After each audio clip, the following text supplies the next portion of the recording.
Hola, Hola, hola, hola. ¿cómo estás, Ahora viejo? sí, hemos estado jugando a las escondidas. Lo que pasa es que yo no he hecho esto muchas veces, lo he hecho algunas tres o cuatro y siempre me confundo. No sé si lo tengo que hacer desde mi perfil e invitar o esperar la invitación de la otra persona o Pues cómo. mira, tenemos otra cosa más en común. Tampoco sé mucho de esto y lo que siempre hemos estado haciendo, es más, la primera vez que lo hicimos estaban acá mis alumnos apretando los botones. Pero generalmente yo entro y luego invito, ¿no? Por eso me perdí cuando me dijiste que ya habías entrado. Pero bueno, ya estamos acá jugando a las escondidas. Amigo Renato, después de varios días que hemos estado tratando de hacer esta conversa, Sí, qué ya gusto. estamos aquí. Gracias por invitarme, Miguel, la verdad, me parece No, súper. gracias por estar aquí, al contrario, estamos creando un espacio desde el colectivo del Bardo de conversa, muchas veces relacionados a los temas de la actuación y del oficio del actor, Ujú. pero también de la realidad, ¿no? Si hay un tema que nos involucra a todos en estos momentos es la crisis, la pandemia, el Sí, encierro y todos estos males que aparentemente se convierten en males modernos y que todo el mundo comenta que se va a convertir en una especie de cotidiano, ¿no? ¿cómo lo estás llevando tú? Pues aquí en casa, con mi hijo, tranquilo, en realidad yo soy recontra casero. A veces No ha variado siento, dramáticamente tu cotidianidad, digamos. no, pero es curioso porque te afecta, quieras o no quieras, ¿no? Yo Mm. había decidido, por ejemplo, no actuar este año, dedicarme solo a la pedagogía. Y sin embargo, ahora que sé que no puedo actuar, pues como que ya estoy desesperado por actuar, ¿no? Creo que a todo el mundo lo afecta de una u otra manera. Es Sí, como, hay algo además con la ausencia de un plazo, ¿no? Si, en fin, si alguien nos dijera con certeza que el 15 de septiembre, por poner una fecha aleatoria, todo volvería más o menos a como era antes, pues veríamos la forma mental de organizarnos para llegar a esta exacto. fecha. Pero como no existe un día, eso nos pone más nerviosos, creo. Claro, pero eso es muy fácil, pues, ¿no? Eso ya sería casi como tomarse vacaciones y Claro, ignorar claro, la crisis, ¿no? O sea, la crisis no puede exacto. ser Sí, ignorada, ¿no? Justo ayer parte de la crisis es hablábamos, la incertidumbre. exacto, exacto. Justo ayer hablábamos con los chicos en la conversa que tuvimos con Alejandra Guerra, este, y decíamos, claro, una cosa es la pandemia, otra cosa es la crisis. Son dos cosas muy diferentes, ¿no? Creo Exacto. que es más allá de teorías de conspiración acerca de cómo se originó el virus y las consecuencias que va a tener en nuestra vida cotidiana, pues la pandemia es real, la Sí, crisis además es otra cosa, ¿no? la pandemia en todo caso es una crisis, pero con apellido, es una crisis sanitaria, ¿no? Exacto, Pero todo lo que ha surgido en simultáneo, cómo ha afectado nuestra vida laboral, nuestra vida familiar, la relación del estudiante con sus estudios, exacto. no, tiene una serie de impactos que creo que atacan casi todos los rubros en los que cualquier persona suele Pues movilizarse, sí, ¿no? pues sí, ¿no? En el mundo que sea, en realidad, ¿no? De hecho, pues uno no puede evitar pensar en que hay personas que la están pasando realmente mal, ¿no? Los sectores más críticos de la sociedad, económica y socialmente hablando, pues la están pasando bastante mal. Y yo no sé hasta cuánto puedan sostener una crisis como esta, ¿no? Hay mucha presión sobre las personas, sobre todo la gente que vive el diario, ¿no? Sí, justo desde la semana pasada, en realidad, en RPP, yo hago un programa todas las tardes en Perú, todas las madrugadas aquí en Madrid, Ajá, eh, y hemos empezado a recibir llamadas en realidad para que la gente cuente cómo está viviendo, ¿no? El exacto. asunto. Y es curioso porque por lo general llaman para quejarse de alguna disposición del Ajá. gobierno, pero minutos después, cuando ya le hacemos la pregunta más personal, ¿no? Porque esta es una crisis global, pero también muy individual. Es curiosa, ¿no? Exacto. Que sea tan planetaria y al mismo tiempo tan interior.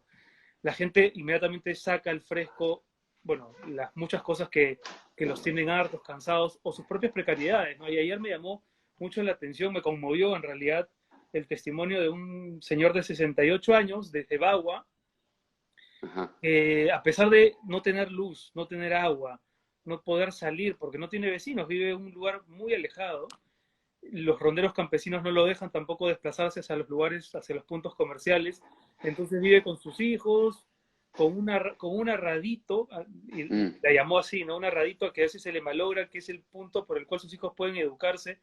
Y entonces lo escuchaba y encima el Señor nos preguntaba a nosotros, a Mabel Huertas y a mí, cómo estábamos, ¿no?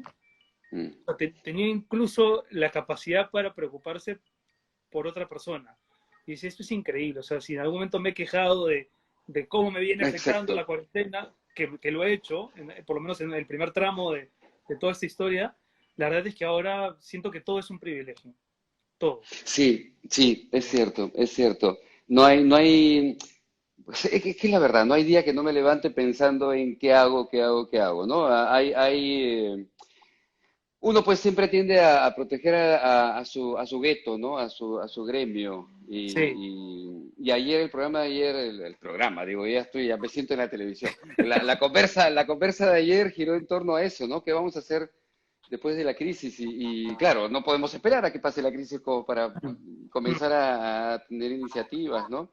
Y es increíble porque hace unos años cuando uno hablaba de una circunstancia como esta, pues era a través de la ficción, ¿no? O sea, ¿cuántas películas, series, obras de teatro apocalípticas hemos estado observando, viendo, apreciando a lo largo de los años, tanto en las artes visuales como en las artes escénicas, como en la literatura, en la pintura, en la escultura, en todos lados hay un tema recurrente en los últimos 100 años, digamos, que se trata sí, acerca de cómo va a ser la vida cuando se vaya todo al diablo, ¿no? sí. Y, y, y esto supera, como dice la famosa frase, la realidad está superando largamente la ficción, ¿no? Sí, es como que siempre los escenarios apocalípticos siempre han ejercido una fascinación, tanto en los Exacto. realizadores, en la gente que creativa, pero también, por supuesto, en el gran público, ¿no? Ujú. Basta con ver la cantidad de gente tiene debilidad por las películas que son como distopías, donde Exacto. el mundo es otro y los androides están por todos lados, o donde Exacto. claramente el mundo tal cual lo conocemos se desploma. Y sin embargo, es como si todos esos, prácticamente sí, pues los últimos 100 años no nos han preparado del todo, ¿no? Porque uno podría pensar que se han hecho tantas películas, se han escrito tantos libros y se han rodado tantas series, en fin, que uno podría ya vivir la experiencia un poco más entrenado por todo lo que ha visto. Pero nada Debería se parece, suponer, ¿no? pero nada se parece. Ni, Claro, pero de repente nos han mal entrenado a creer que era mentira y que todo era mentira y tal, ¿no? O sea, nos han acostumbrado a decir, eso les pasa a las estrellas del cine cuando claro, hacen películas difíciles.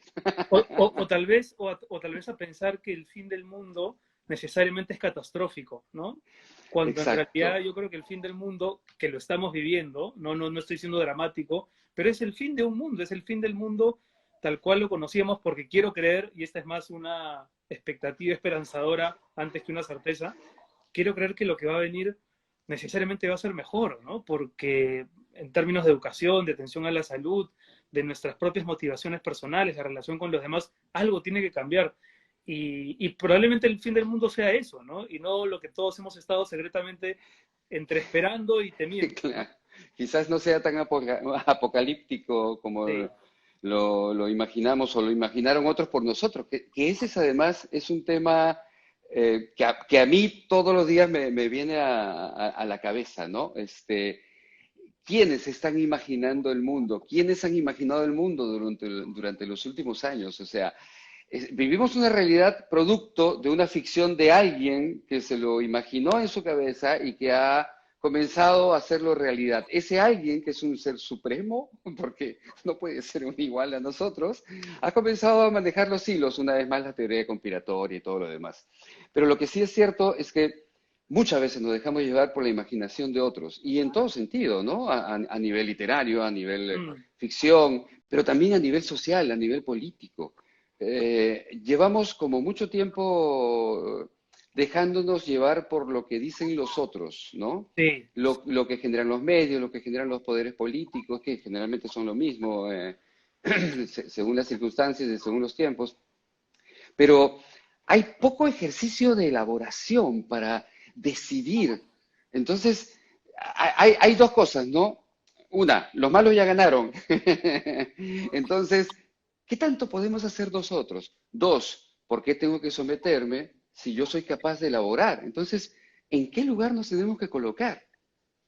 Ahora, comparto la observación y sin embargo siento que en los últimos años tal vez pueda ser una consecuencia de lo extendidas que están las redes sociales.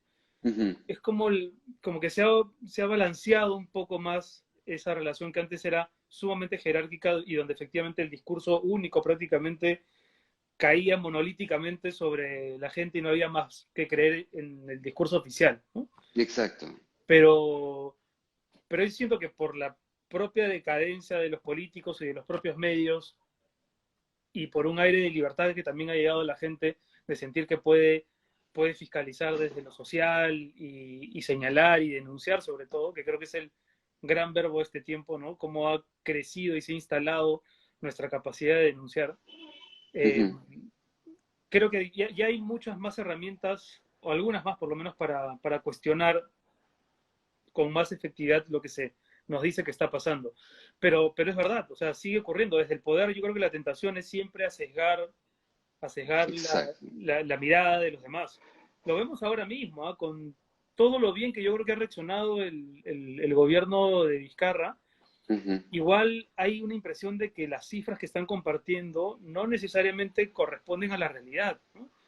Y creo que todos nos hemos vuelto bastante suspicaces en ese sentido Sí, con los claro. políticos y con los medios, y creo que es un escepticismo que a la larga es sano. O sea, creo que hoy la credibilidad hay que trabajársela a pulso todo el tiempo, y por eso es que también creo, y estamos a un año de las elecciones, que tienen que aparecer de verdad nuevos liderazgos. O sea, otra vez, ¿no? Es más una esperanza, pero si con este remesón que estamos todos sintiendo y que seguimos sintiendo y que en el caso del Perú creo que todavía se va a sentir un rato largo más, Sí.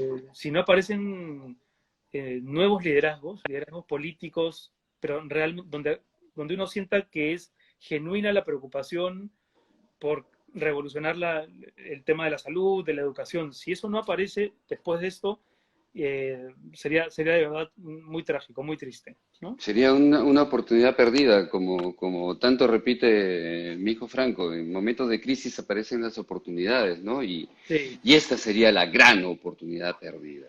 Yo recuerdo mucho la sensación de oportunidad perdida como nunca cuando llegó Toledo al poder, ¿no? Yo sentí que esa fue la gran oportunidad perdida. Finalmente tenemos un presidente cholo, peruano, cholo, cholo. Nadie puede negar que es peruano.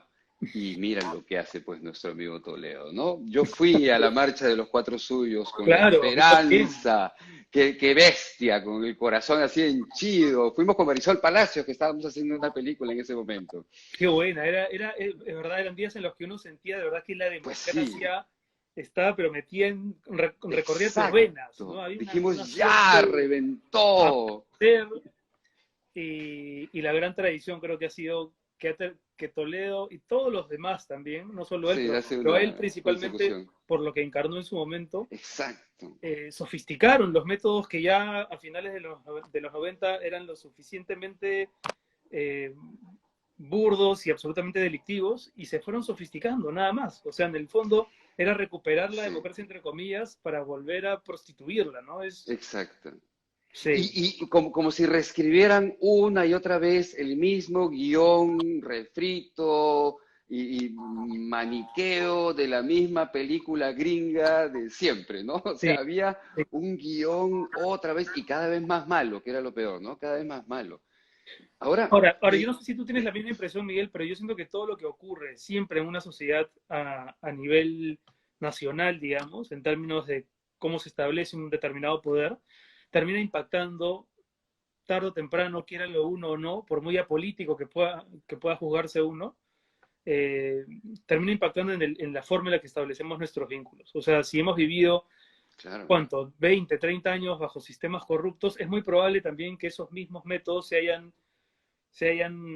filtrado en la forma en la que establecemos exacto, nuestras relaciones, en cómo amamos, en cómo odiamos, en cómo imaginamos el mundo, en cómo administramos exacto.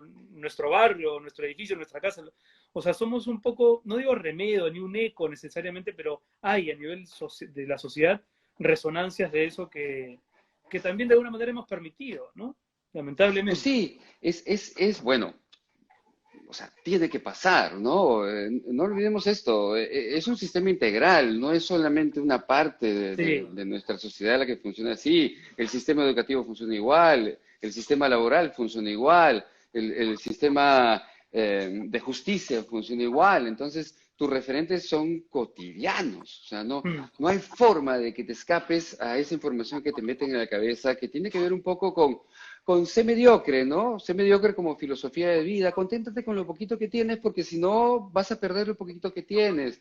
No te preocupes por ti, más que por ti, por tus amigos cercanos y tu familia, porque los demás tienen que hacer su vida por su lado. No se junten a hablar, no se junten a conversar, no hagan eso. Preocúpense, tienen que llevar el pan a la casa. Uf, es una cantidad de información que te llega por todos lados, ¿ah? Desde el profesor del colegio hasta tu jefe en la oficina y los mensajes que da el gobierno y el Congreso y cómo diablos escapas a esa información. Pero hay una cosa que me interesa hablar. Justo tú mencionabas esto de cómo uno ya se daba cuenta que después de los 90 ya el sistema estaba funcionando por su cuenta, ¿no?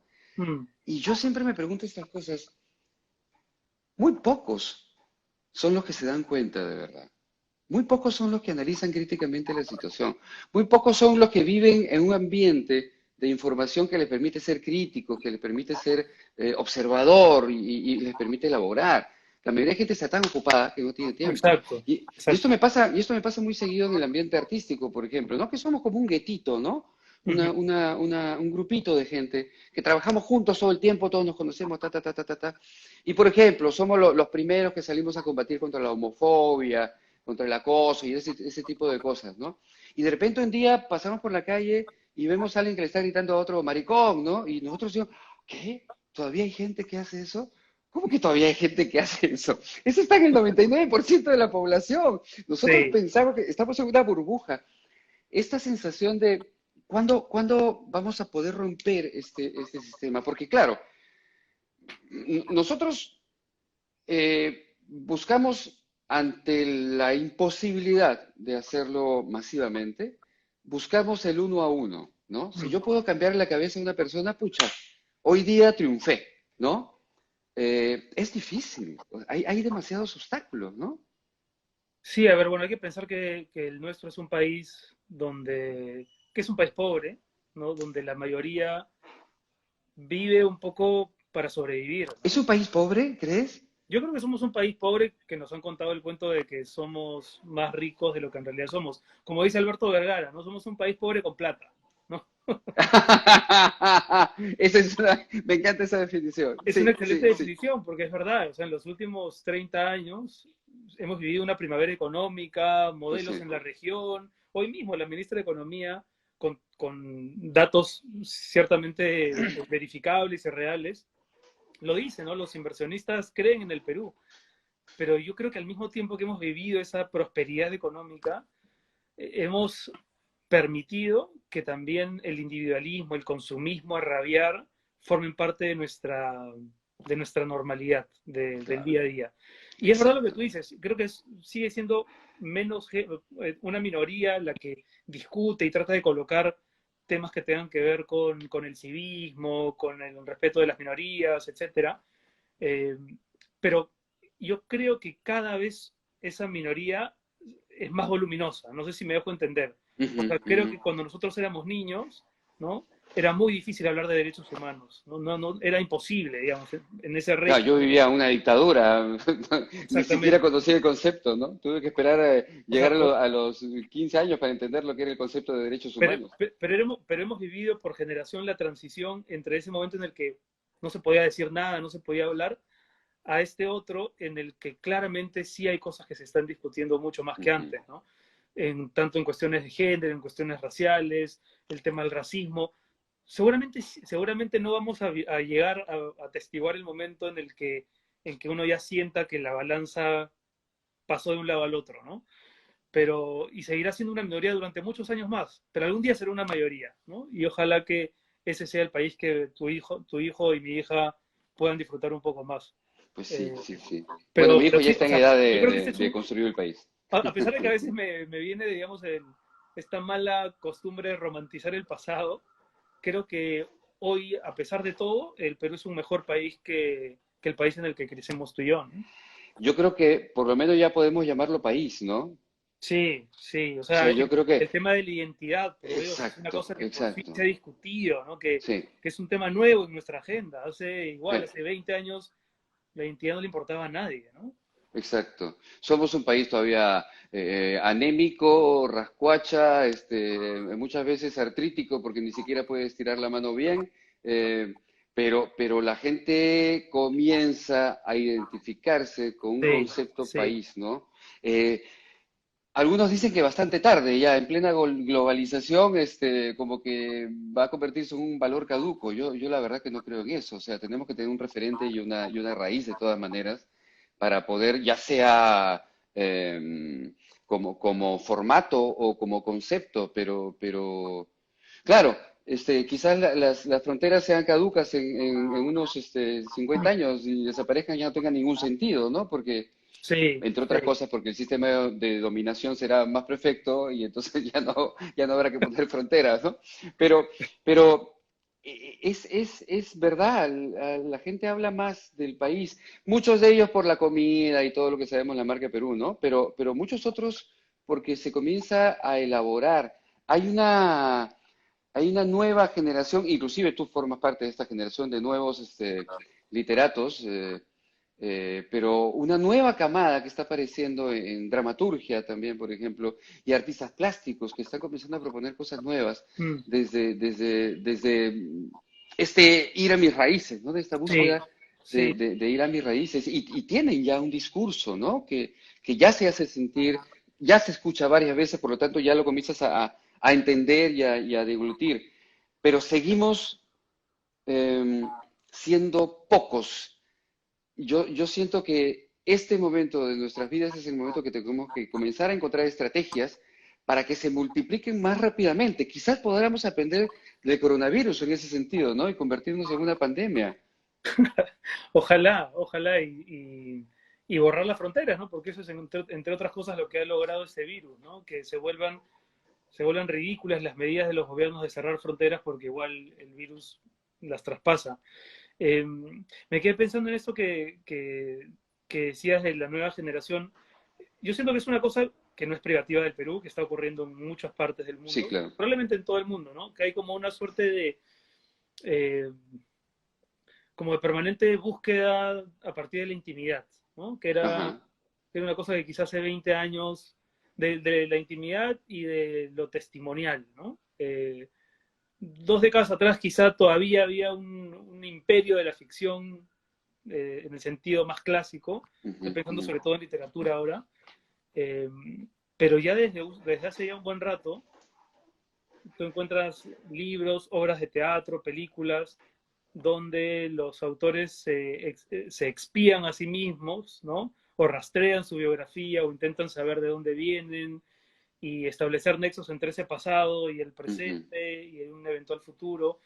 Y a mí es un trabajo que me interesa mucho porque siento, por lo menos en mi experiencia, que, que todo viaje a la intimidad en realidad es un ejercicio bien universal. O sea, uno cree Ujú. que su biografía es más original de lo que en verdad es, ¿no? Exacto, Pero cuando tú exacto, encuentras un libro donde alguien habla de su madre y del pasado de su madre, es inevitable que tú pienses en tu madre y que las preguntas que exacto. hace el narrador las traslades a tu propia experiencia, ¿no? Y ahí es donde el pacto, nuevamente hablando de libros, entre autor y lector, Justo. se hace mucho más sólido, ¿no? Eso a mí me Cómo es parece... la frase del pacto? ¿Perdón? ¿Cómo se dice? El pacto, El, me lo pasaron acá. El pacto ficcional, ¿no? Pacto el pacto ficcional. ficcional, sí. Mi plaje, me lo emplazaron acá, el plaje, porque esa frasecita la aprendí ayer y no me la podía memorizar. La dijo, ahí está, mira, Ale Carrasco justo está escribiendo ahí, el pacto Ale, gracias. ficcional. Pacto Ayer ficcional. me dio una clase acerca del pacto ficcional, Ale. Sí, bueno, Shakespeare hacía eso, pues, ¿no? O sea, Shakespeare es universal justamente porque cuenta los menjunjes Mm. de su sociedad, de su mundo, y muchas veces ponía en la palestra pensamientos propios, ¿no? Y eso hace que se convierta en universal. Y justo hace un rato alguien preguntaba cómo escribir ahora, Estupendo 20 creo que preguntaba, cómo escribir ahora un libro si ya todo está escrito. Y creo que tú has dado la pista. Hay que ir de lo personal, hay que ir de la historia propia, redescubrir, rascar un poco en lo que nos convierte en lo que somos ahorita, ¿no? Claro, es muy difícil pensar en el cine, por ejemplo, ¿no? En una película de terror que nos dé miedo ahora, ¿no? Creo que no hay nada más difícil para un cineasta que hacer una película que te dé miedo, porque ya todo está dicho, ¿no? Claro, Y y además ahora, digamos, si esta coyuntura nos está enseñando algo a todos los humanos es a enseñarnos que teníamos miedo, ¿no? Que teníamos mucho más miedo exacto. de lo que creíamos. Pero como al mismo tiempo nos han enseñado, sobre todo más a los hombres que a las mujeres, a rechazar el miedo, ¿no? A no Mm, vincularlo con nuestra experiencia exacto. varonil, con nuestro rol. Entonces, claro, hay mucha gente, yo me imagino, que le cuesta verbalizar lo que está pasando por su cabeza, ¿no? O sea, ¿cómo lidio con eso si se supone que como hombre, jefe de familia, cabeza de tribu y todos estos eslóganes con que nos han empapelado respecto de la función que deberíamos cumplir, se supone que no debería tener miedo, ¿no? Que el miedo es para cobardes, para segundones, y no, o Sí. sea, el miedo yo creo que es una enorme oportunidad para explorarte, para saber de, cuál es tu lado más frágil, ¿no? De qué debilidades estás hecho. Bueno, creo que me perdí un poco en la respuesta, Bueno, pero estamos perdidos en la inmensidad del universo que nos toca vivir. Yo me acuerdo cuando era chico, yo escuchaba la cifra 14 millones de peruanos y yo, me hinchaba el pecho y decía, yo soy uno de esos 14 millones de peruanos. Ahora somos uno de 7.500 millones en el mundo, ¿no? Y ahí tienes a perderte en la inmensidad de lo que es la realidad, ¿no? Eh, a ver, el mundo despierta, y hablo de las personas, no hablo de la sociedad inclusive, ¿ah?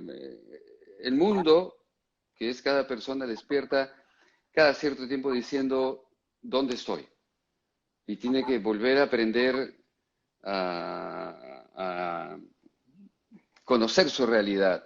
Y pocos entienden que lo que tienen que hacer es volver a crear el mundo, ¿no? mm, mm, Este, porque si no, estamos solamente esperando que pase el tiempo, ¿no? Hay la sensación de espera que pase el tiempo y cumplir con mis obligaciones a la espera de que pase el tiempo y se acabe mi tiempo en este mundo y se acabó.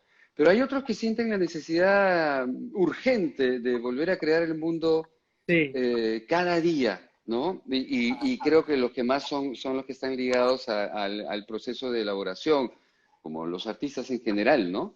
sí, Eh, yo creo que ahí, o sea, ahí no, no quiero ser tan concluyente, pero sí tengo esa misma impresión de que el mundo se divide entre la gente que es pragmática, que es ujú. operativa, probablemente gracias a la cual el mundo Sí, es verdad. avanza, ¿no? Avanza y, y genera los índices de productividad y de estabilidad financiera que son necesarios. Y está este otro universo de personas que no podemos dejar de reflexionar respecto de las cosas que nos pasan, Ajá, porque sentimos que la vida no consiste únicamente en lograr determinadas metas, sino probablemente en desconfiar de las metas que nos han dicho que tenemos que lograr, ¿no? Entonces, yo tengo amigos del primer grupo, digamos, del primer mm, universo, que es increíble, o sea, a pesar de haber estudiado con ellos en el colegio, no sé si te ha pasado, años más tarde me doy cuenta de que han conseguido todo lo que efectivamente buscaban, pero de pronto ya no tenemos nada o muy poco en nada de qué común, hablar. ¿no? Sí, ujú, Y claro, y yo probablemente he conseguido algunas de las cosas que buscaba, pero me he tenido mucho tiempo en desconfiar, en dudar, en demorarme, ¿no? No me he precipitado, a veces también por mis propias limitaciones, pero hay gente a la que no le interesa, y no digo que esté mal, simplemente digo que es un rasgo que lo he constatado en muchas oportunidades.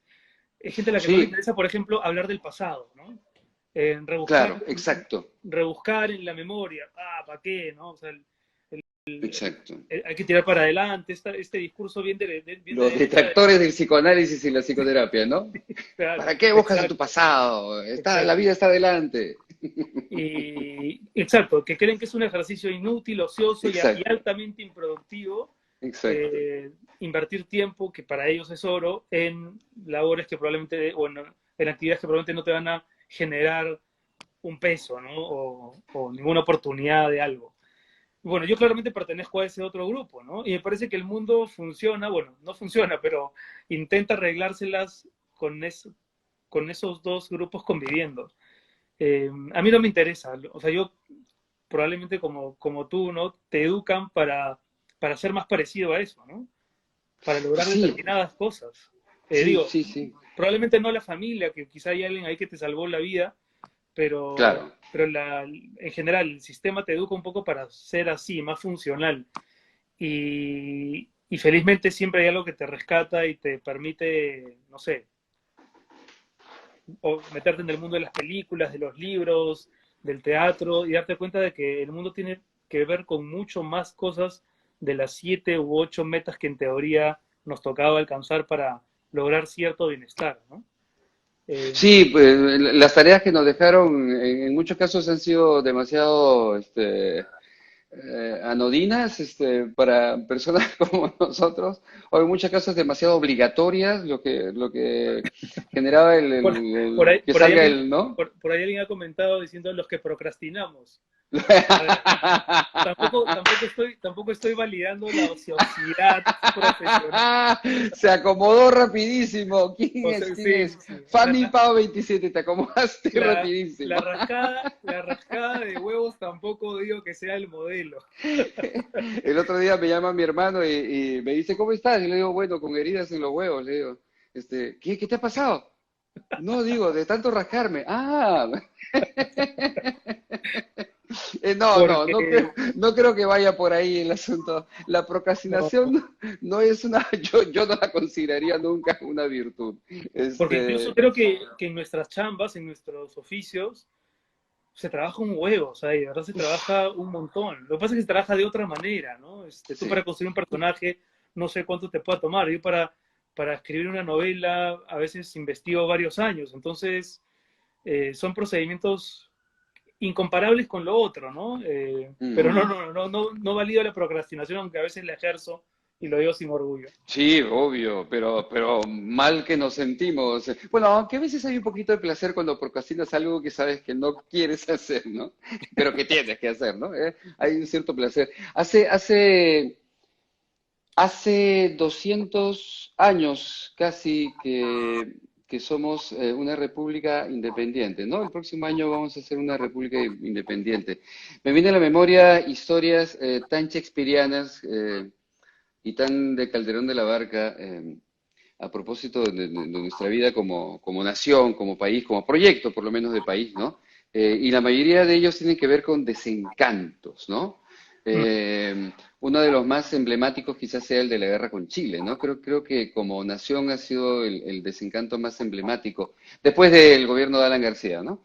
Este, pero esa sensación de la que muchos han hablado, estoy tratando de acordar un poema ahorita, no se me viene a la cabeza, sobre la condición del peruano perdedor, ¿no? De la sensación que el peruano es un perdedor, que es una cosa que justamente como estamos hablando, que ahora la gente siente más al Perú como propio, sí, está comenzando a desvanecerse. sí, Pero sí. somos parte de una generación que fue tildada de perdedora. Desde los propios observadores y analistas, éramos como un país perdedor, Pero además ¿no? no solamente era un país tildado de perdedor, sino que era un país perdedor. O sea, es decir, Literalmente. en materia económica teníamos una deuda enorme con absolutamente todo el mundo. eh, y después, socialmente tampoco es que apareciera, salvo alguna figura insular por ahí, nada que realmente nos uniese, ¿no? Y además que las cosas no las hacíamos bien, no sé, pienso en cosas tan ordinarias como por ejemplo el fútbol, ¿no? Que es un catalizador de multitudes, en fin, mueve muchas cosas. Eh, y la época de los 90, probablemente hasta el 2000 haya sido de lo peor que le ha pasado al fútbol peruano. Pero yo creo que eso sí está cambiando y a pasos, no sé si agigantados, pero muy firmes, ¿no? O sea, esa Mm, mirada que los más jóvenes tienen del Perú no era la que yo tenía a los 15 años. De hecho, para ti, para mí, si el futuro estaba en algún lugar, probablemente era más fuera del Perú que en el Perú, ¿no? Ujú, O sea, la ujú. idea de estudiar en la carrera en el país era una idea a la que probablemente había que resignarse. Exacto. Pero Pero sobre todo que la aspiración era siempre irse afuera, ¿no? sí, claro, y por lo menos yo crecí con la idea, la historia del sueño americano, ¿no? O sea, Exacto, o tíos que se habían ido a Miami, y como no había globalización, ¿no? Porque no había internet, exacto. que es increíble que hayamos pertenecido a ese mundo y ahora estemos conversando por esta De esta aplicación, manera. Miguel. Eh, Era muy difícil ver que el Perú no era otra cosa que un signo de interrogación. O sea, yo sí arrastré esa sensación por lo menos hasta ya estando en la universidad, ¿no? Porque incluso cuando en teoría, bueno, se pacifica el país, ¿no? Pero empieza a darse a conocer todas las cosas y de asesinatos y muerte, en fin, también ahí el Perú no era, seguramente para un sector era un mejor país, pero todavía era una duda. Y yo creo que eso hoy la gente, no sé si es por la cocina, no sé si es por el fútbol, no sé si es por los emprendimientos de la clase media, eh, no sé exactamente por qué, pero sí siento que hay mucho más identificación con el país, ¿no? Puede parecer un ejemplo Sí, tonto, pero el hecho de la reivindicación de los colores al momento de jugar los partidos, a mí no me parecía anecdótica, me parecía que era síntoma de algo que era realmente valioso y que había que cuidar, ¿no? Que eso es lo que más nos cuesta. sí, Porque, tuvimos un buen director de marketing en un momento de la historia que comenzó a generar, porque yo creo que los éxitos del fútbol, de la comida y de otras áreas, en el deporte también, y en muchas áreas, en medicina, en arquitectura, sí, en artes plásticas, inclusive en ficción, comenzaron a salir películas al extranjero, actores que han comenzado a trabajar en el extranjero que antes nunca se daba. Todo esto tenía que ver con algún director de marketing. Hablabas un poco de la pacificación y también de las consecuencias de la pacificación. Hubo costos que nunca debimos pagar con el proceso de pacificación. Uno de ellos, el más caro, es todo el proceso fujimorista, ¿no? mm, mm, La pacificación tuvo un costo demasiado alto y creo que hirió bastante, enfermó bastante a la sociedad con valores como la desconfianza, como volverse a políticos. La mayoría de gente, porque tuvieron un sistema muy bueno los montesinistas, ¿no? Al borrar de las clases emergentes, de las clases jóvenes, cualquier instinto de actividad política, ¿no? Creo, y lo sorprendente es que hasta ahora sea una herida abierta, ¿no? Y una herida que por lo menos de un lado se evita, ¿no? Es decir, cuando yo he tenido la oportunidad de hacer programas sobre terrorismo, y son pocos en realidad, existen, por cierto, ¿no? Gente que puede haber sido fujimorista, que puede haber creído en aquel proceso, ujú, que tiene un punto de vista crítico o que se atreve a llamar las cosas por su nombre. Hay algunos, ¿no? Que son capaces de reconocer excesos y tal. Pero otros son apasionados en el peor de los sentidos, ¿no? ujú, ujú. Tosudos, cerrados, no reconocen y creen que todo eso otro es fácil de estigmatizar y de llamar terrorismo, proterruco, etcétera, ¿no? Entonces, en realidad el nivel de ese debate sigue siendo muy pobre, lamentablemente. Sí, Y sí, pues sí, vamos a llegar a los 200 años con esa herida ahí, abierta. sí, Y yo tampoco sí. ya no tengo expectativas de que vaya a cerrarse alguna vez, porque creo que los peruanos desde nuestra concepción republicana, desde que nos convertimos en república hace 200 años, nacimos como una nación dividida, totalmente Mm, dividida. No, mm. no todos los peruanos querían independizarse, ¿no? Había No, sí, es la historia, una, sí, claro. una enorme cantidad de peruanos, muchos muy acomodados con la corona española, a los que no les interesaba seguirle la cuerda a esos que hablaban de independización, ¿no? Ajá, ajá, ajá. Entonces, si ya desde un primer momento, yo sí creo en esas cosas que pueden sonar un poco psicologistas, pero si, si nuestro certificado de bautizo, digamos, ¿no? Ya arrastra un poco esa impronta, el de vivir un poco divididos, separados, yo creo que ese es el sino del Perú. pero Pues sí. tenemos que al mismo tiempo, aunque suene paradójico, vivir para hacer un poco más, cerrar un poco más esa brecha que probablemente siempre va a estar, ¿no? Sí, sí, sí. Sí, yo creo que, entre otras cosas, claro, ¿con qué concha vengo a decir esto? Entre otras cosas, Bolívar tenía razón y hemos debido ser la Gran Colombia y se acabó, ¿no?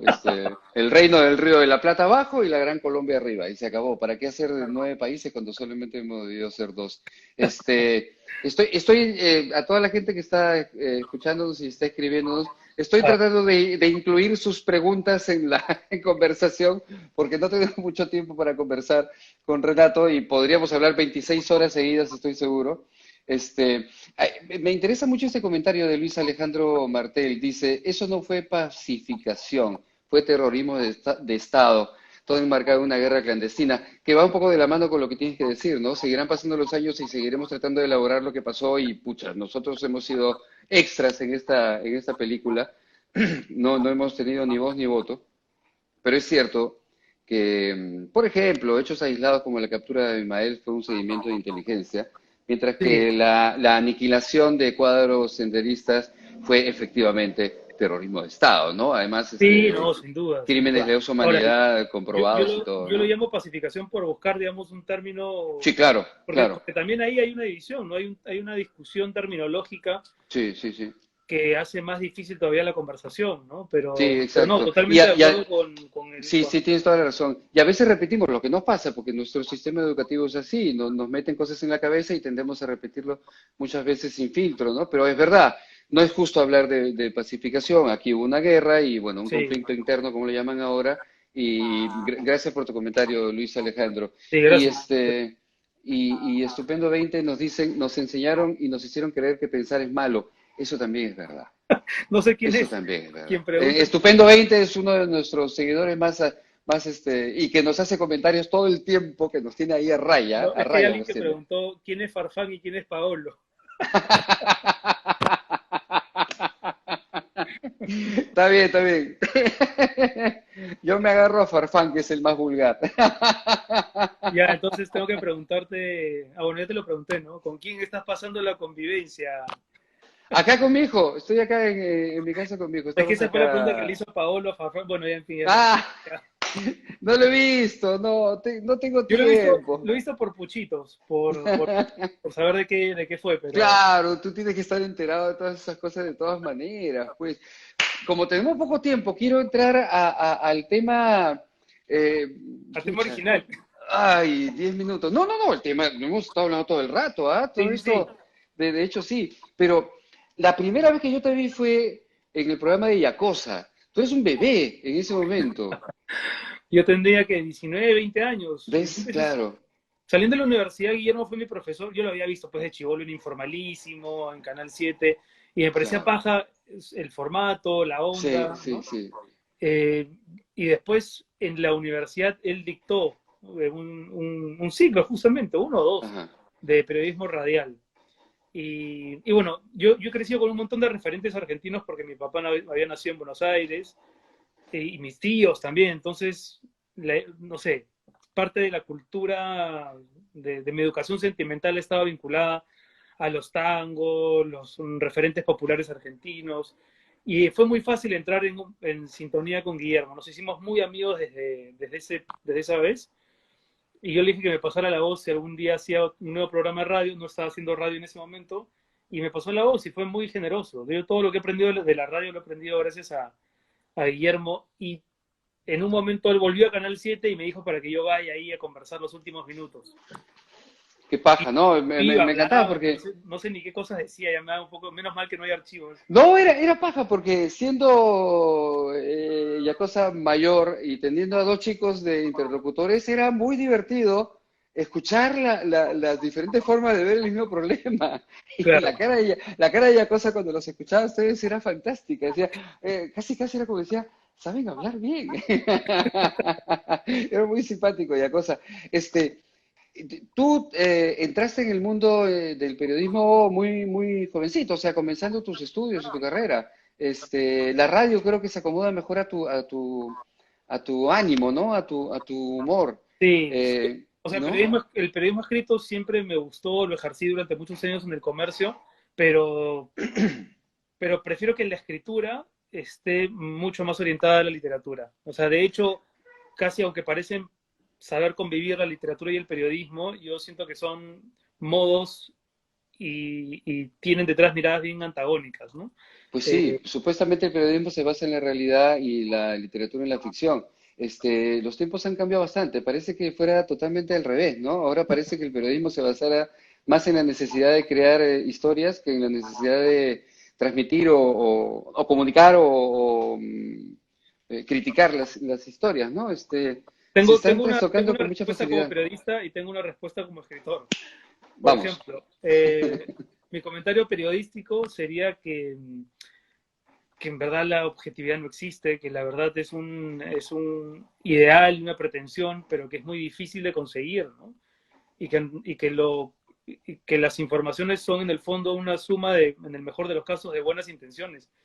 Pero, pero el problema, y probablemente ese sea el tema por el que yo he dejado el periodismo escrito al menos, es que a mí me gusta escribir siendo consciente de que en realidad todo es ficción. Miguel, si te pones a Ujú, pensar fríamente, cualquier recuerdo ya uno lo ficciona desde el momento en que lo cuenta, porque lo cuentas con opinión, lo cuentas con sesgos, y a veces uno hace suyos recuerdos de otros y cuenta ujú. cosas que no ha vivido como si hubiese estado ahí, ¿no?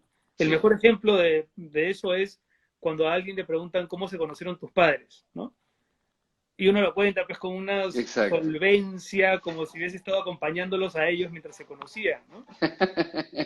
Y en realidad se trata de un relato absolutamente editado, Exacto, manipulado, exacto. para que uno viva tranquilo por lo menos 15, 28. Entonces, si ya desde ahí, ¿no? Si los gringos tienen un dicho periodístico que es, si tu madre te dice que te quiere, compruébalo, ¿no? Pero, pero yo creo que todo es ficción. O sea, creo que de verdad que por eso cuando a mí me dicen, pero sí, pero tú escribes sobre tu vida, digo, no, no, no. Incluso la escritura sobre las propias experiencias Sí, sí, sí.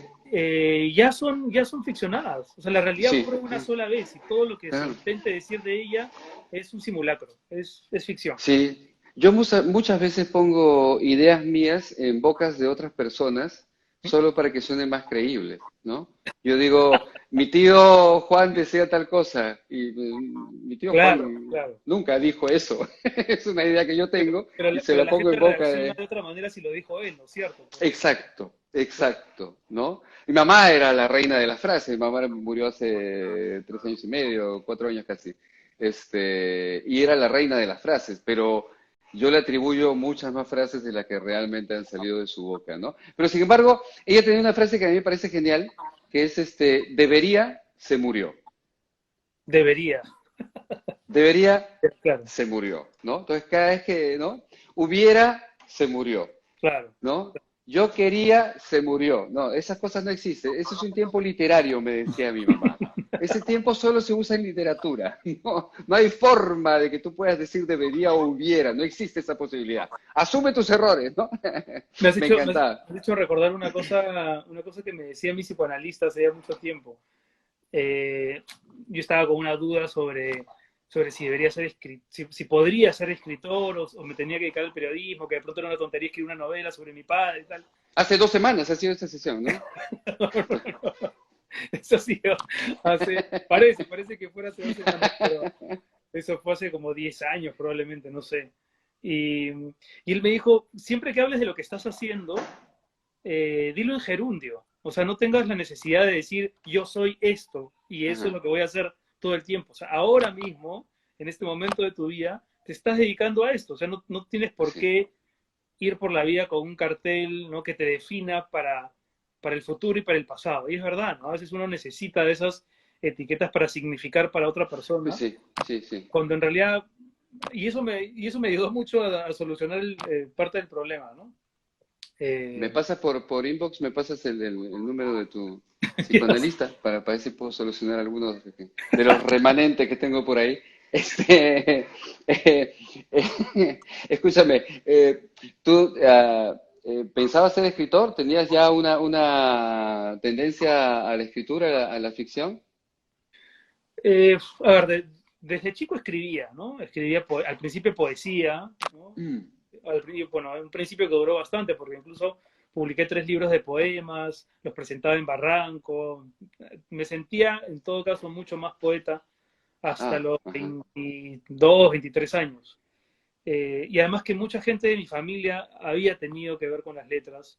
claro. Bueno, mi abuelo, mi bisabuelo, pero Luis Jaime Cisneros, que fue un profesor en la Católica que le enseñó a muchísimas generaciones, Toño, ¿no? Entonces había muchos personajes y yo mismo, porque creo que por un lado está el tema atávico, ¿no? Puede ser que Claro, ciertas influencias familiares definan tu vocación, pero yo creo que esa es una parte de la definición de la vocación. Lo otro tiene que ver con el carácter, ¿no? Con el temperamento, porque si no, mis hermanos y mis primos hermanos todos seríamos escritores, ¿no? claro. Y Y entonces exitosos. siempre me he puesto a pensar qué cosa ocurrió que hizo que yo sí y ellos no, ¿no? O sea, ellos son abogados, profesores de yoga, no sé, pienso en mis primos empresarios. O sea, ¿por qué ellos fueron eso y yo esto otro? Y había un tema de temperamento y un tema de ubicuidad. Es decir, yo fui el segundo de 3 hijos.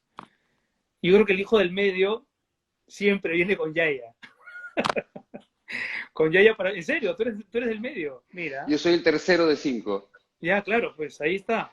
Esa Estamos zona, jodidos. esa zona del medio es Ahora, por otro lado, una cosa que no sé si tú lo has vivido, pero todo lo que yo de chico detestaba en términos de que sentía o me sentía invisibilizado, ¿no?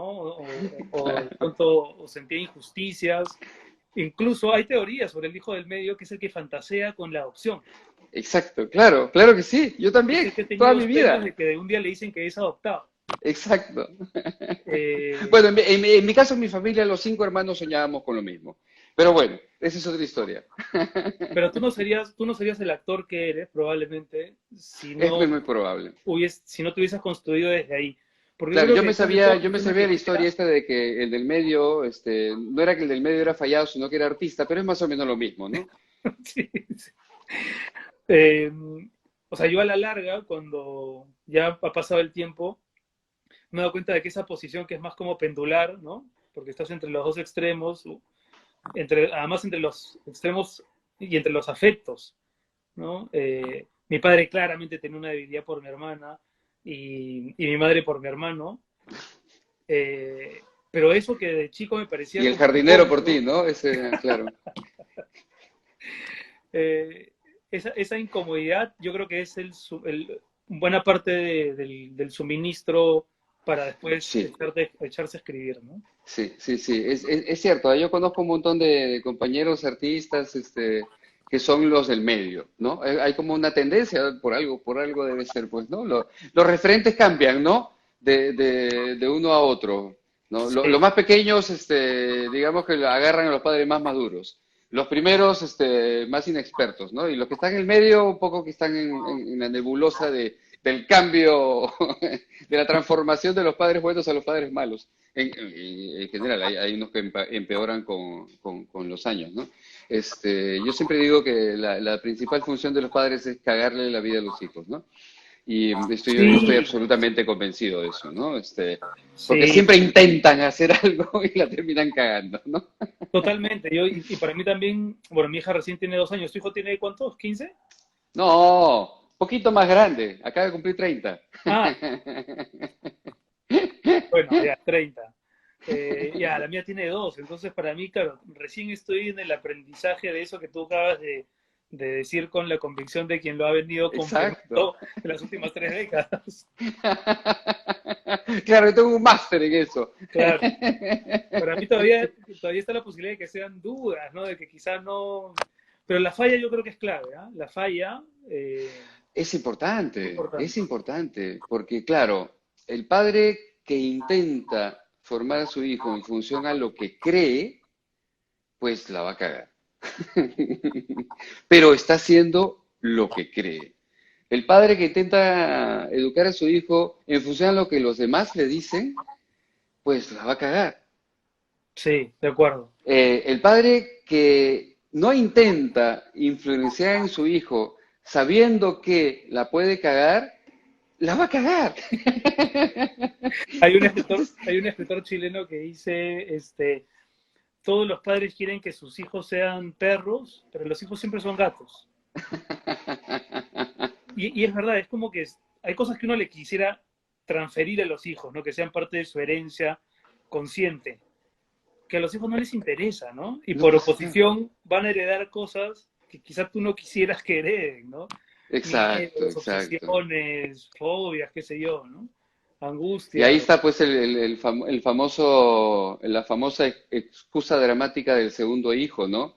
El padre pone todo su interés en el primogénito rebelde no quiere saber nada con el padre, entonces el segundo trata de ganarse al padre porque nunca le hace caso, entonces se genera el famoso conflicto del segundo, que se ha desarrollado en tanta ficción, que me parece muy interesante como excusa dramática y para entender lo que es la excusa dramática, ¿no? Sí, Cómo sí, funciona la escritura. sí. Cuando tú escribes un libro, ¿estás seguro de para dónde vas a ir o simplemente te dejas llevar por el camino? No, no, nunca estoy seguro. Tengo una idea, ¿no?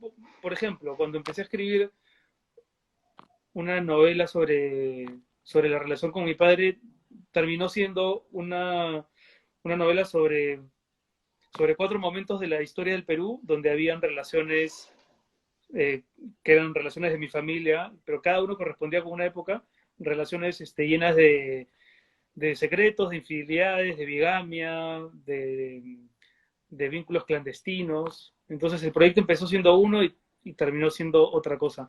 Y por lo Una general radiografía creo de que la sociedad. los mejores libros son aquellos cuyo autor empieza escribiendo sin saber a dónde va a llegar y termina escribiendo sin saber qué significa, ¿no? O sea, un montón de Mm. veces los mejores comentarios que yo he tenido de mis libros me los han dado lectores que me han hecho ver cosas que yo no había visto. Por ejemplo, bueno, esto yo lo cuento en una novela que se llama Dejarás la Tierra. Mi tatarabuelo fue un cura Ujú. que tuvo 7 hijos con mi tatarabuela. Él se pedía Cartagena, yo debería pedirme Cartagena, digamos, si es que el apellido hubiese persistido, pero como era una época complicada, se hereda el apellido de ella, ¿no? De Nicolasa Cisneros. Bueno, pero es una relación absolutamente apasionada que dura casi 50 años y que trata de sobrevivir en la clandestinidad total. Y, y eso ocurre en el momento en que San Martín y Bolívar se están disputando la autoría de El la continente, independencia. claro. Entonces un día un lector que parecía haber hecho también psicoanálisis, probablemente no lo sé, me dijo, es interesante cómo en el libro tenemos una familia cuyos hijos no saben muy bien quién es su padre, ¿no? Porque el supuesto padre, la madre se ha inventado que era un viajero, que nunca llegaba, pero que iba a volver, cuando en verdad era el cura, ¿no? El cura que lo hacía ver todos los días y que hacía las veces de tutor, pero que no era el padre biológico en teoría. Claro. Entonces son hijos que crecen y se hacen a sí mismos con esa incertidumbre en la cabeza. Y por otro lado tenemos un país que empieza a formarse como república sin saber quién había sido su verdadero libertador, ¿no? Su San Martín o Bolívar. Ese tipo de analogías y comparaciones yo las he aprendido conversando con lectores, ¿no? No sé si te ha pasado a ti algunas con espectadores que te dicen Sí, claro. algo de alguna interpretación tuya que te revela una dimensión que tú no habías contemplado. Mucha, Para, me pasa muchísimo.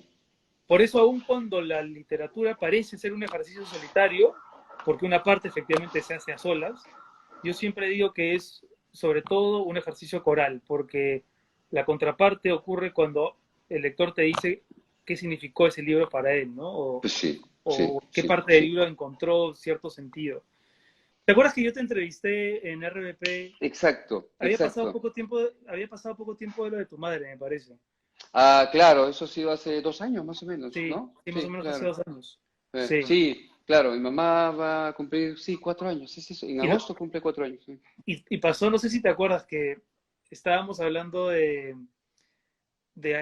bueno, típica pregunta, si alguna vez en el escenario había ocurrido algo que te había desconcentrado, y tú hablaste de una función a la que yo había ido, en Ricardo ¿Ya? III, que sonó un Sí. celular, que sonó el Ah, teléfono, claro, claro, sí, sí, sí. y tú te enojaste. Yo estaba furioso, claro, porque además no era la primera vez que pasaba. Si te das cuenta, siempre es una cosa personal. Ya había pasado varias veces, yo había pedido que se tomen medidas más drásticas, no me hicieron caso, entonces ese día el pobre señor pagó pato. Sí, se Y cuenta, hay están en varios amigos que público. cuentan el histórico momento en el cual Miguel Isa le pegó a un espectador, no le pegué, no, lo grité, nada más. Pero ya ves cómo la ficción interviene todo el tiempo para Pero mejorar a veces las anécdotas personales. por supuesto que sí. Bueno, Es muy curioso, Bryce es un maestro de eso. Bryce, claro, la gente dice que es mitómano. Yo creo que no, es un gran contador de historias. Yo lo quiero exacto. mucho a él y tiene unas historias que son increíbles. Él siempre cuenta, pero siempre lo cuenta. Yo se lo he escuchado hasta 3 veces y ya en ciudades diferentes, lo cual habla bien de su capacidad inventiva. Pero es una historia Obvio. en la que él está escribiendo toda la mañana, no desayuna o desayuna mal, no almuerza, y hacia las 5 de la tarde sale de su departamento de Barranco. Yo la primera vez que se lo escuché, el cuento estaba ubicado en Barranco, y va al Juanito a comer algo, ¿no? Pero en el camino sufre una descompensación producto del esfuerzo intelectual y no haber digerido nada. Entonces llega casi como arrastrándose, se trepa a una mesa del Juanito y pide un shot de vodka para recomponerse. Se lo toma, paga, y cuando se está yendo el mozo lo interrumpe y le dice: señor, disculpe, pero es la primera vez que veo que alguien llega borracho, se toma un trago y sale sobrio. Y yo se lo he escuchado tantas veces que a veces digo, no importa si fue verdad, no importa si se lo inventó, es buenísima la historia. Entonces, La palabra del mudo ponen, no sé por qué han hecho referencia a a Ribeiro, pero Ribeiro. sí, me perdí un poco, han estado hablando y no sé por qué, pero pensaba en esto que decías hace un momento de cómo tus historias se vuelven un poco lo que los lectores comienzan a interpretar de uno mismo muchas veces, ¿no? Sí, Y me acuerdo que en esta entrevista que fue a propósito de Caiga quien caiga, sí, estábamos hablando de esta, bueno, de la creación del personaje, y yo siempre estuve seguro desde el principio que no teníamos que hacer una imitación del personaje, y eso fue muy interesante. Y luego hicieron una de estas eh, making of de la película, y me ajá. hicieron Es más, fue para vender. Nosotros hicimos un piloto, e hicieron un making of del piloto. Y ahí la esposa de Eduardo Guillot, que era la que estaba conduciendo las entrevistas, Eduardo Guillot, el director, me preguntó, ¿cuáles han sido tus referentes? Y claro, lo primero que se me vino a la cabeza es que para ser de un personaje, porque ya no es una persona, es un personaje como Montesinos, no tienes que tener más referente que Montesinos. No hay forma de que hayan Claro. otros referentes para un personaje. Pero inmediatamente, era lo que iba a contestar, pero inmediatamente se me vino a la imagen lo que realmente pasó, que es yo creé este personaje, o creamos con Eduardo, porque fue un trabajo de los dos, a raíz del imaginario que tiene la gente de él. O sea, Claro. realmente trabajamos con lo que la gente opina de él, ¿no? Claro, yo también soy parte de ese imaginario, evidentemente, pero nunca traté ni de que se parezca necesariamente a él, ni de ver al malo que todo el mundo conoce, del que todo el mundo tiene una historia, pero casi nadie lo ha visto. Pero es que si te pones, si lo piensas fríamente, Miguel, en el fondo, todos somos un poco una suma de lo que somos, ¿no? De lo que creemos ser, de las imágenes que también otros han construido sobre nosotros mismos. Exacto. Cuando nosotros nos muramos, ¿no? Y alguien pregunte cómo era Miguel y dice, seguramente van a decir muchas cosas auténticas de nosotros, pero también Horrible casi todas, ¿no? muchas que quizás formen parte de una suerte de mito, ¿no? Es lo que cuenta Vargallosa, Exacto. por ejemplo, cuando Vargallosa va a Santo Domingo para reconstruir la vida del Chivo, Ujú. del dictador de Trujillo. Eh, Él decía, ¿no? Yo llenaba las libretas con los datos recogidos por los historiadores, pero también con lo que la gente decía de él, ¿no? Cosas sobre su enfermedad, sobre su aspecto, que quizá no se correspondían con la persona, pero es que a la larga uno no va a ser definido por quién era, sino por una mezcla de cosas, ¿no? Sí. Sí, ¿Eres quien eres o lo que los demás dicen de ti? sí, Esa es la y pregunta de siempre, Montesinos ¿no? es un excelente ejemplo de eso, ¿no? Sí, Porque sí, además sí, él ya era totalmente. misterioso. Totalmente. Eh, Y además también, siempre a mí me viene la reflexión a la cabeza, ¿no? Si Montesinos es lo que es porque nosotros lo interpretamos. Entonces, en la vida siempre va a ser así. Nosotros no somos lo que somos lo que los demás ven de nosotros. Evidentemente es la mayor falacia que hay en la vida, ¿no? Tú vas a seguir siendo tú, claro, digan lo que digan los demás, pero hay mucha gente que se la cree. Se la cree porque suena a verdad y no hay nada más fuerte que las cosas no tienen por qué ser verdad, sino que tienen que parecer verdad. bueno, Y eso es ese es el ABC del cine, de la literatura y del pero teatro. parece ser lo de la vida ahora, en realidad, porque es lo que más te enseñan, ¿no? No Sí, importa lo que tú creas, no importa lo que eres, tú tienes que aparentar tal cosa. Bueno, yo aprendí todo esto gracias a Franco. Franco fue el que me enseñó la diferencia entre realidad y verosimilitud, ¿no? A partir de ahí mi vida es otra, hay un antes y un después.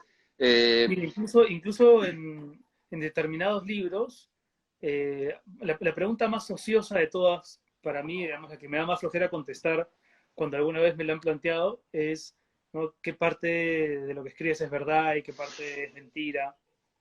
Eh, hay un escritor norteamericano, se me dio el nombre ahorita, pero que respondía esa pregunta siempre diciendo 16,4% es verdad, como para burlarse de la pregunta, ¿no? claro. Eh, pero, pero claro, o sea, yo no le exijo a un libro que me diga la verdad, ¿no? De pronto que sí que me convenza, porque quizás se basa en un hecho real, pero está tan mal contado que parece mentira, ¿no? Y quizás es un hecho inventado, pero está tan persuasivamente contado que me parece verdad. Entonces, Ujú. al final es el lector el que decide qué cosas son verdad y qué cosas son mentiras en una novela, ¿no? Exacto, Es como exacto. que la verdad y la mentira no son categorías morales, ¿no? Son categorías estéticas. Lo decide el Sí. lector en función de si se sintió convencido o no. Punto. Ni ética ni moral, es estética, Sí, totalmente, totalmente. Porque además cada persona tiene sus referentes y cada persona tiene su verdad propia y su manera de razonar y elegir, porque finalmente de lo que se trata en la vida es de tomar decisiones. La vida exacto. no es otra cosa que una constante toma de decisiones y seguramente la procrastinación es simplemente no tomar decisiones. Es básicamente, ya que retomamos el inicio de la conversación, no a la procrastinación, sí a la excesiva elaboración. Yo creo que si hay algo o sea, si llegamos al cielo en siguiendo el mito de la teología cristiana, si llegamos al cielo y Dios nos recibe, pues nosotros vamos a ser perdonados si elaboramos mucho, no si procrastinamos. Claramente, claramente. Es un poco el concepto detrás de todo esto. Bueno, yo ya no te quiero quitar más tiempo, me estoy sintiendo pésimo porque ya son 4:15. Eh, A, un, la- a un- las, a un- las 5 tengo que entrar a la radio, solamente por eso, que si no, me quedaría no, no, contigo no. conversando. Sí, es lo que yo te dije. Acá siempre quedamos 1 hora y terminamos hablando 2 horas y media y nadie se quiere ir. Amigo, ¿cuándo? ¿Cómo te ¿Cuándo hago voy a esa Perú? pregunta? No tengo idea. No, no, Perú no, yo tengo que ir a Madrid, tampoco sé cuándo podré ir. Tú pasaste por acá, ¿te acuerdas que nos íbamos a encontrar Y el nos Fernando Siempre? cruzamos horrible, porque tuve que hacer más cosas de las que pensé. Sí, pucha, lamentablemente no pudimos juntarnos. ¿Cuándo crees que el mundo tomó la decisión que hasta ahora vivimos? O sea, es una pregunta recontra elaborada ya, pero para mí siempre hay un punto de partida. Eh, ¿Cuándo tomó el camino que estamos tomando? Es una pregunta bien pendeja la que te estoy haciendo porque sé que no eres historiador ni mucho menos, pero hay mucho de cosmovisión aquí, ¿no? Estamos siguiendo un camino. Ok, estamos siguiendo un camino. Como hace un rato decía, los pragmáticos son los que permiten que sigamos avanzando, ¿no? Pero hay un momento en el cual se dijo, ya basta de romanticismos, vamos a lo pragmático. Por ejemplo, eso es una manera de verlo. Pero hay otras maneras de verlo, ¿no? ¿Cuándo crees tú que el mundo ya tomó este giro? Mm, es difícil, por lo menos yo no percibo que haya sido un giro automático a partir de, por ejemplo, no sé, la caída del muro de Berlín, ¿no? ¿Ya? O sea, no creo que a partir, creo que ocurrieron muchas cosas a partir de la caída del muro de Berlín que en efecto han contribuido a que el mundo sea un poco como es ahora, pero no necesariamente diría que fue un hecho que desencadenó el sistema que hoy está totalmente en discusión, ¿no? Que hoy se está más bien deconstruyendo. Eh, no sé, tendría que pensarlo un poco, porque creo que son una suma de eventos, ¿no? No sé si hay un quiebre histórico a partir del cual podríamos pensar que el capitalismo empezó a entronarse como el modelo que todos en su momento veneraron. Ujú, Eh, pero sí creo, lo que sí creo es que nosotros hemos asistido como generación a un antes y un después, ujú. ¿no? Bueno, no sé exactamente cuántos años me llevas tú, pero no creo que sean muchos. 52 tengo yo, Yo tengo 44. ya, Somos 8 años. parte, creo que de la misma generación, ¿no? Casi, casi O sea, contemporáneos. el mundo de los 70s, los 80s, no tiene nada que ver con el mundo de ahora, Ujú, ujú, casi en miles de aspectos. Y el mundo que me imagino que va a empezar a constituirse, ojalá luego de esto, aunque no solo de esto, también va a ser distinto, ¿no? eh, También va a ser distinto. sí. Eh, O y yo tiene creo que que serlo. tiene que serlo. Y en el caso del Ujú, Perú, o sea, yo ahí sí me emperro porque me parece inconcebible y al mismo tiempo puedo entenderlo, que hayamos vivido tanto tiempo con convicciones tan falaces como, por ejemplo, que en el Perú si no tienes un seguro privado, ¿no? No tienes una atención decente, que es verdad, digo, pero es increíble que hayamos convivido tanto tiempo con esa desigualdad. Todos los O, seguros son para eso, ¿ah? exacto, sí, sí, no, además nos han endilgado una serie de cosas que hemos aceptado, que hemos querido creer que tienen que ver con un porvenir que realmente no existe, Mm, mm, mm, pero mm. la de la salud y la de la educación me parecen especialmente sensibles, Sí, ¿no? sí, Eh, y realmente delincuencial es la forma como se ha venido asumiendo ambos sistemas educativos. Claro, hablando de seguros, no hay peor seguro que el seguro de las tarjetas bancarias, ¿no? Me parece la cosa más absurda del mundo. Tienes que pagar para que no te roben tu plata. Es alucinante. sí, sí, Amigo, yo te hice esta pregunta con bastante mala intención.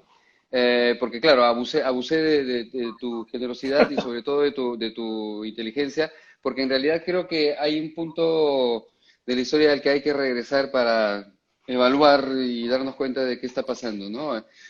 Cada uno tiene que encontrar cuál es ese punto de la historia, quizás nos ayuden otros diciéndolo, ¿no? Pero creo que hay una tarea por delante que es, oye, tenemos que revisar cómo queremos que sea el mundo, y para revisar cómo queremos que sea el mundo, pues tenemos que ir a ese punto donde comenzó este camino tan extraño que hace que después de 5 semanas veamos un cielo azul en Lima. Sabes que en Lima hay cielo azul, ¿no? bueno, he visto las fotos, los videos, me Es parece increíble todo lo que está impresionante. ocurriendo a nivel planetario, ¿no? Esa Sí, es manifestación de la impresionante. naturaleza que nos recuerda una vez más, ¿no? Que veníamos haciendo las cosas de manera muy equivocada. Pero al mismo tiempo, como no podemos vivir confinados toda la vida, hay que buscar eso, ¿no? El balance entre eso que estamos viendo hoy, que no va a durar para Exacto. siempre, y el ejercicio de nuestras libertades, ¿no? Que también Ah, tenemos que saber sí. poner ahí ciertos límites, ¿no? Sí, yo lo que quisiera es que la gente deje de decir esta frase, el mundo ya no va a ser como hasta ahora lo hemos visto, porque es una visión tan apocalíptica. Yo creo que la frase debe ser, decidamos cómo queremos que sea el mundo, ¿no? De acuerdo. Es otra visión. Y por supuesto lo vamos a cambiar desde nuestra parcela, desde nuestra trinchera, con la esperanza de ser ejemplos para otros, porque la revolución ya no puede funcionar como funcionaba en tiempos anteriores. La Sí, revolución puede ser virtual, puede ser a través de las redes, puede ser, y a veces, ¿no? Miguel, el cambio puede empezar cuando la gente se sensibiliza, ¿no?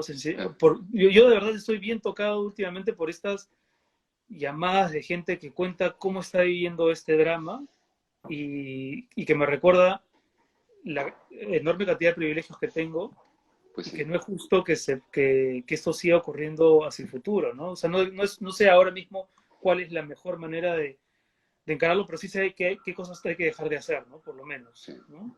Es complicado, sobre todo cuando ves a un presidente como Vizcarra, que no fue elegido, se le está currando, que lo ves ahí liderando, que no tiene la sensación de todos los políticos de antes, parece una persona normal, pero desgraciadamente no tiene el poder como para movilizar las cosas desde un proceso mucho más justo.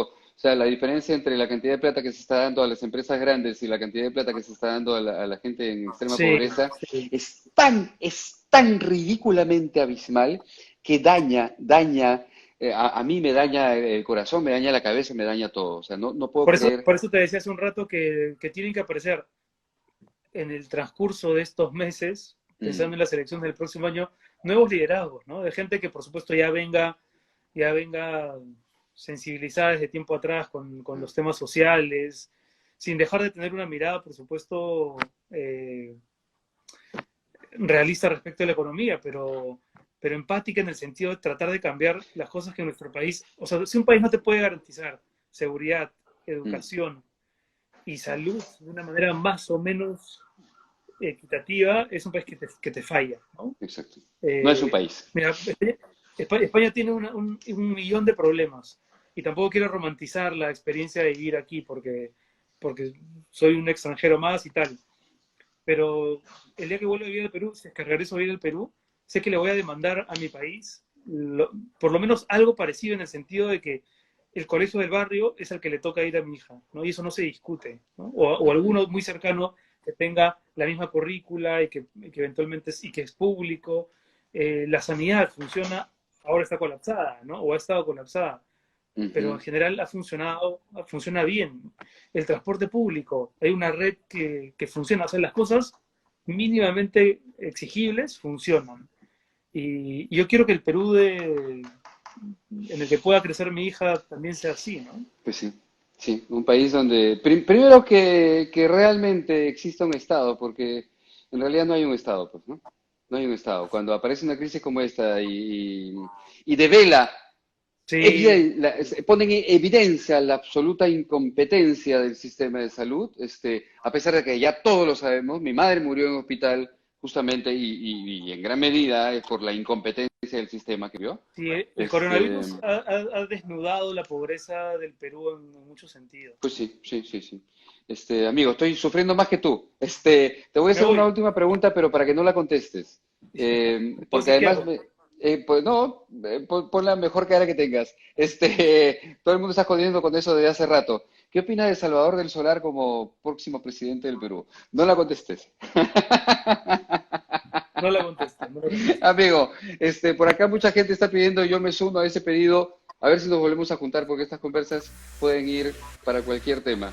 Retomemos, claro que sí, Miguel. Un Claro que sí. gustazo. Gracias, un abrazo. Un Cuídate, abrazo ¿ah? fuerte. Igual tú. Chao. Chau, chau.